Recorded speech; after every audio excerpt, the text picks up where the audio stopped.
He's one of the most interesting characters in New Forest modern history. This is Tom Charman. Tom was born in 1863 in Horsham in Sussex in a strict Methodist home. He left school at the age of 12, but the stage was calling him. He was a talented artist, a talented ventriloquist, and a talented comedian. He travelled the home counties as a double act with a Mr. Payne during the late Victorian period. He even emigrated to America briefly, working as a cartoonist in a newspaper. Ever since he was a child, Tom had claimed to have psychic experiences and was a deep spiritualist. He left America because he believed that voices communicating with him through his dreams said that his landlord was going to murder him.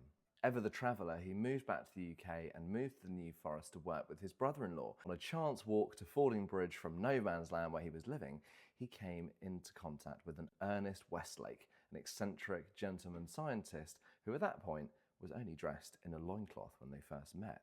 It was there that he met Margaret. 32 years younger than him, they began courting. Margaret was deeply spiritual also. The age gap between them had upset Margaret's father, Ernest, and the two left Margaret's home at God's Hill and lived nomadically in the New Forest for 9 weeks. Ernest, Margaret's father, had camped with them for the first few weeks, reportedly sleeping between them at night. There began this nomadic life that Margaret and Tom lived together. They went to Petersfield, they went and lived in a colony called the White Way Colony in the Cotswold for 6 months. They travelled round the south of England. They even went to Greece, where the first of their 2 children, Christopher, was reportedly conceived. Tragedy struck when Ernest, Margaret's father, died in a motorcycle accident, but the two inherited the lodge at God's Hill. Together they founded the God's Hill Pottery on God's Hill Ridge, but it's Tom's carvings and drawings that make him such an interesting character within the New Forest. I'm here at the New Forest Heritage Centre, and behind me you can see a collection of them. We've got Marmaduke, his ventriloquist puppet. This puppet is over 100 years old. When Christopher and his sister Danae renovated him, in his legs were stuffed documents of stuffing from the 1800s. So this guy is over 100 years old. We've also got carvings.